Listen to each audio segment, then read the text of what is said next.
नव धरती और तीनों लोक में केवल इनके सत्ता।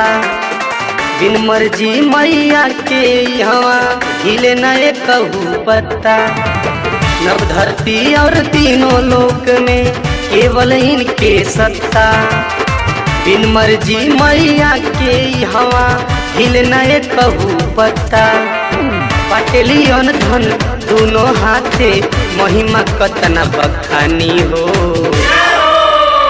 चांदपुर में बैठल बाड़ी, चांदपुर में बैठल बाड़ी माई मारू का रानी हो।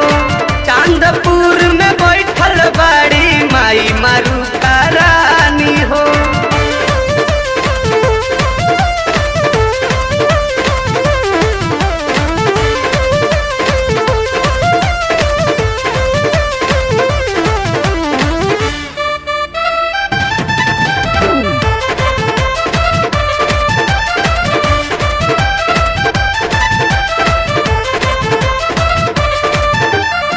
न राजा न रंग भिखारी राखे सबके मान हो। केहू दर से खाली न जाला ममता के हई खान हो। न राजा न रंग भिखारी राखे सबके मान हो। केहू दर से खाली न जाला ममता के हई खान हो। दुखवा के काटेली रसरी भई मयरिया दानी हो। चांदपुर में बैठल बाड़ी, चांदपुर में बैठल बाड़ी माई मारू का रानी हो। चांदपुर में बैठल बाड़ी माई मारू का रानी हो।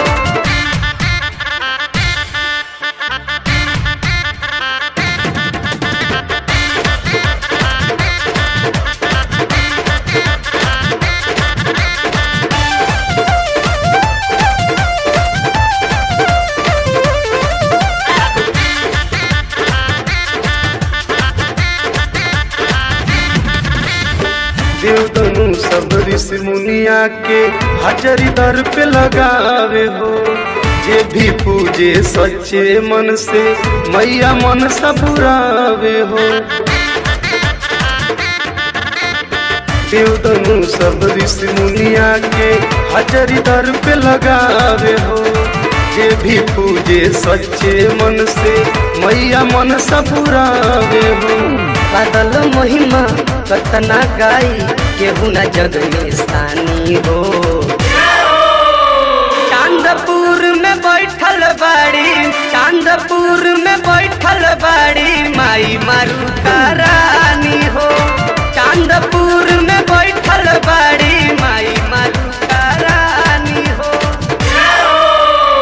नव धरती और तीनों लोक में केवल इनके सत्ता। बिन मर्जी मैया के यहाँ हिले नए कहू पत्ता। नव धरती और तीनों लोक में केवल इनके सत्ता। बिन मर्जी मैया के यहाँ हिले नए कहू पत्ता। पटेलियन धन दोनों हाथे महिमा कतना बखानी हो।